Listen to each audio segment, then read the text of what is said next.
Est-ce que c'est bien la réalité, les gars?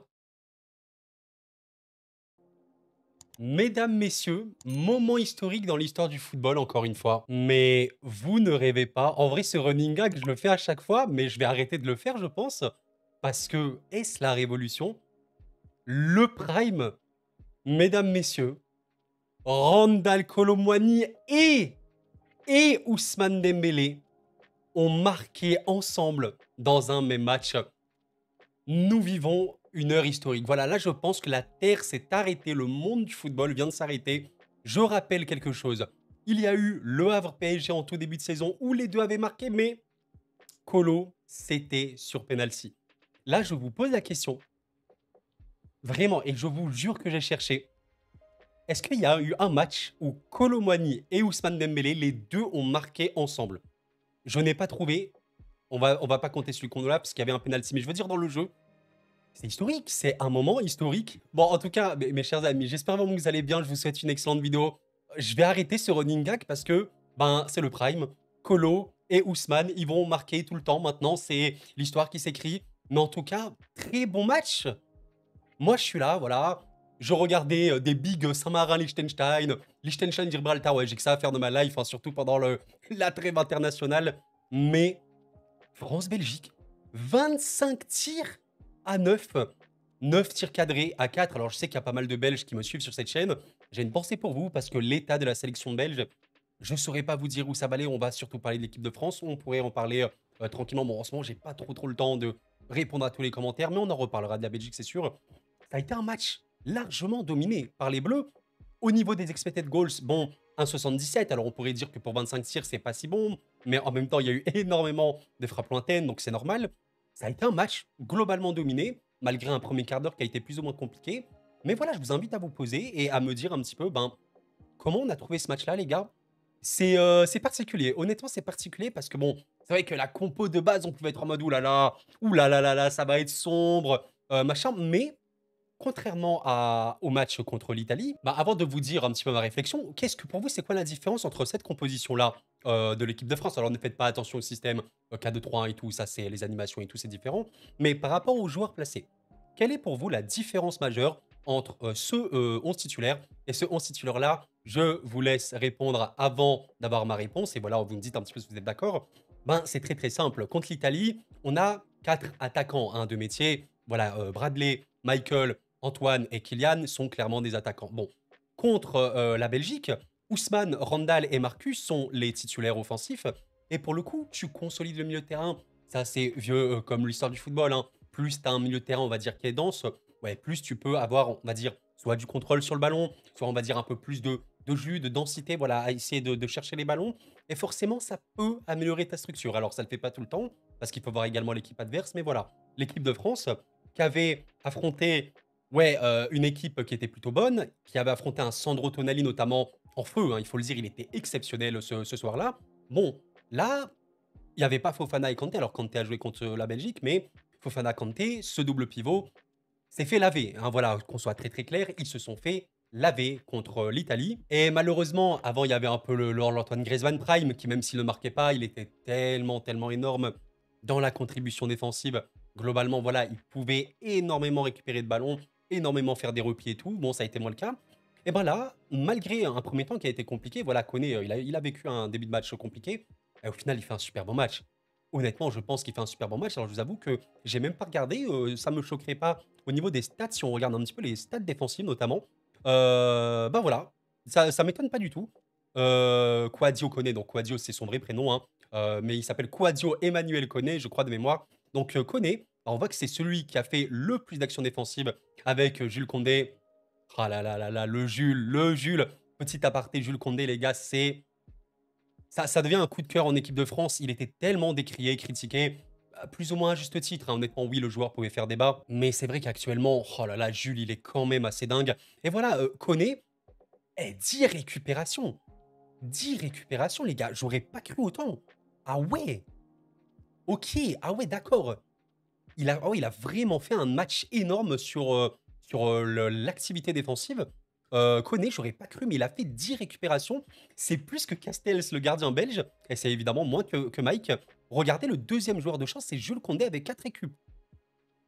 En vrai de vrai, on va se poser, on va essayer de réfléchir à quel point Manu Koné pourrait apporter à cette équipe de France. Joueur assez spécial quand même. Son profil est atypique parce qu'en même temps, il a un volume défensif. C'est quand même un joueur qui peut être positionné en tant que milieu défensif, milieu le plus reculé, mais en même temps, il a totalement cette capacité à se projeter. C'est, on va dire, les deux principales qualités de Manu Koné, sa qualité défensive et sa qualité de projection et de percussion dans l'axe. En vrai de vrai, profil, j'allais dire rare.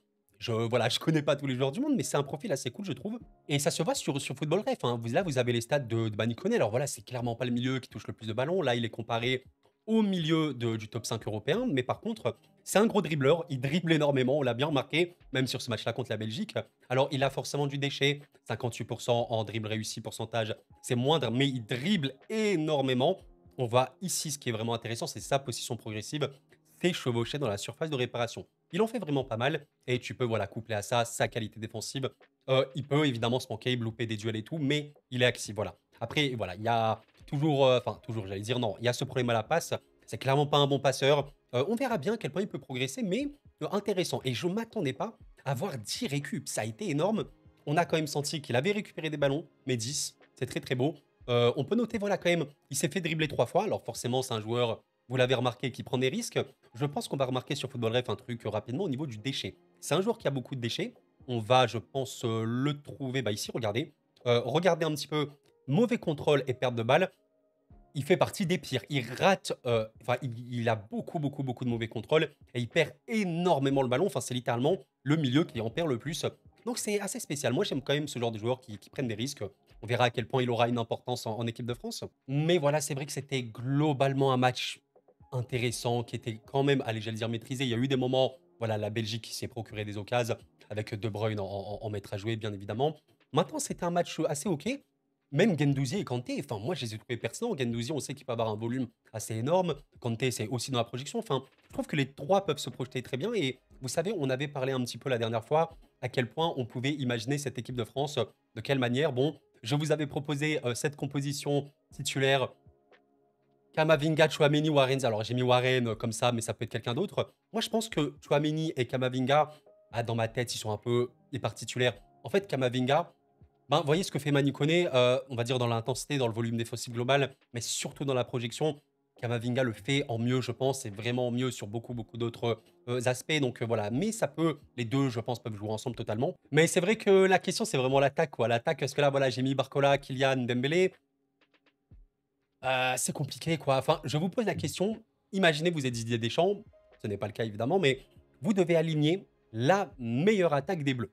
La meilleure possible, tout en considérant qu'on doit garder de l'équilibre, tout en considérant le niveau et l'état de forme de certains joueurs.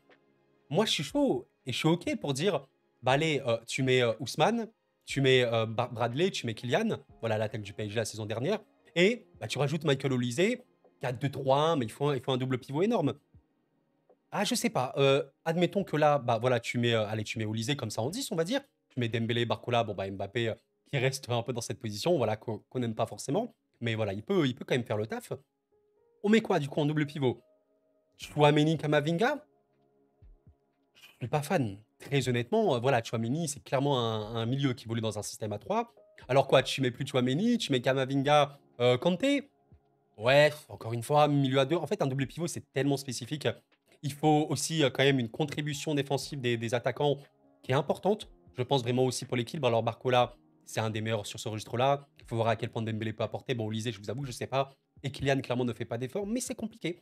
La défense, j'en parle pas parce que pour moi, c'est vraiment le côté animation et tout machin qui est compliqué. Ce qui a le plus changé, on en a parlé dans la dernière vidéo, c'est Griezmann. Griezmann, il a été à un prime assez exceptionnel après Pogba. Griezmann qui va moins bien, c'est toute l'équipe de France qui en pâtit, la créativité, même voilà l'équilibre de l'équipe, c'était aussi lui qui l'a porté. Ouais, il faut voir un petit peu ce qu'il en sera. Bref, mais c'est vrai que concernant l'attaque, ben, quand on regarde un petit peu Colomani et Dembélé, ce sont les deux joueurs qui ont eu le plus d'XG sur ce match-là. Bon, Kylian qui est rentré en fin de match à 0,33, donc il a vraiment été actif en fin de match. Et vous savez, j'ai vu un truc qui est trop drôle, le classement des buteurs dans le top 5 des championnats, et j'ai regardé un peu le ratio par minute. Vous avez notamment Barcola qui a un but toutes les 39 minutes, ça c'est en club, donc c'est vraiment énorme. Kylian Mbappé, par exemple, est ici à un but toutes les 144 minutes.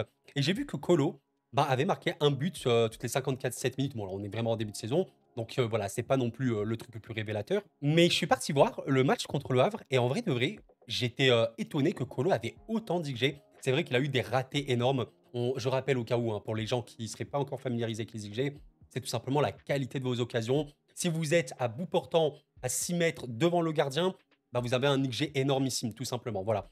1,35, c'est vraiment, vraiment beaucoup. Alors, il y a le penalty qu'il marque pour enlever 0,79. Je pense que ça fait environ 0,50 comme ça. Mais c'est bien. Colo, on verra à quel point il peut apporter. Je parle de l'équipe de France, mais je parle également du PSG. En équipe de France, il n'y a plus Olivier Giroud. Bon, Giroud a clairement été le taulier en vrai de cette équipe. Au niveau de l'attaque, c'était le mec que tu mettais à la pointe. C'était le mec que tu chargeais pour marquer. Colo,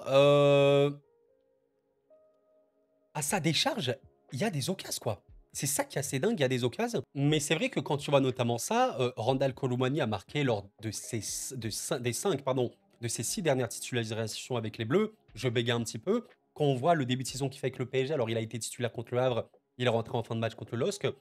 Il s'est généré énormément, et j'insiste là-dessus, revoyez le match contre le Havre, énormément d'occasions. Est-ce que c'est l'année de Randall? Je sais que voilà, c'est un joueur incroyablement décrié, mais il faut se poser la question, ça va être qui le buteur d'équipe de France? Bon, si Kylian est en pointe, oui, ce sera Kylian, mais je pense que cette équipe, elle a, ouais, bon, évidemment, j'allais dire un potentiel offensif de fou. Je pense que voilà, vous n'avez pas besoin de comprendre et de voir beaucoup de football pour savoir ça. Maintenant, à quel point ça peut bien jouer ensemble? Pour moi, si tu mets comme ça 4 attaquants, dont Olise un peu en numéro 10, c'est bon, c'est OK. Mais il faudrait un entrejeu, mais vraiment exceptionnel avec des efforts de fou furieux, mais vraiment de fou. Et voilà, énormément de qualité, de repli et tout. Le PSG, par exemple, je parle beaucoup du PSG parce que c'est un club que je connais bien. Quand vous voyez le double pivot qu'il peut y avoir, ça peut être Vitinha, João Neves, Vitinha, Warren ou autre. Il y a Vitinha qui maîtrise le jeu, qui maîtrise le tempo du match. C'est des joueurs extrêmement importants, ceux qui vont maîtriser le tempo. Par exemple, à City, c'est Rodri. Quand vous n'avez pas ça, vous ne pouvez pas jouer avec deux milieux, un double pivot. Ce n'est pas possible. Donc, est-ce qu'il y a un joueur qui est capable comme ça dans cette équipe de France-là? Ah, je te dirais que Chouameni, il a ce potentiel-là. Il a ce potentiel. Mais voilà, c'est vrai qu'on a très, très, très souvent vu, bah voilà, Chouameni vraiment bas sur le terrain, limite au niveau des centraux. Faut voir. Faut voir un petit peu ce que ça va donner. Mais voilà, pour conclure sur ce match, les gars, ça a été un bon match globalement. J'ai envie aussi de rendre hommage. Bah, on n'en parle pas forcément beaucoup, même si on en a parlé lors de l'Euro. La défense. Je vous avoue que même Digne, en vrai, qui surtout contribue offensivement, je pense que défensivement, c'est toujours un peu moindre. Mais Saliba et Dayo Upamecano, c'est quand même très très bon. C'est super bon. Je les trouve très très intelligents dans la manière de lire le jeu, etc. Et je l'évoquais un peu plus tôt, comment ne pas évoquer, ouais, Jules Koundé qui s'est transformé. Le Jules Koundé, vers 22-23 ans, il était déjà énorme, honnêtement, mais il avait des moments avec le Barça, même en équipe de France, où c'était plus compliqué. Même sur le côté. Maintenant, Jules Koundé, 25 ans, il va faire 26. Eh, le mec est dingue. Il est extrêmement polyvalent, super, super, super important défensivement, mais en plus de ça, il est super dangereux maintenant offensivement. Waouh, la progression du joueur.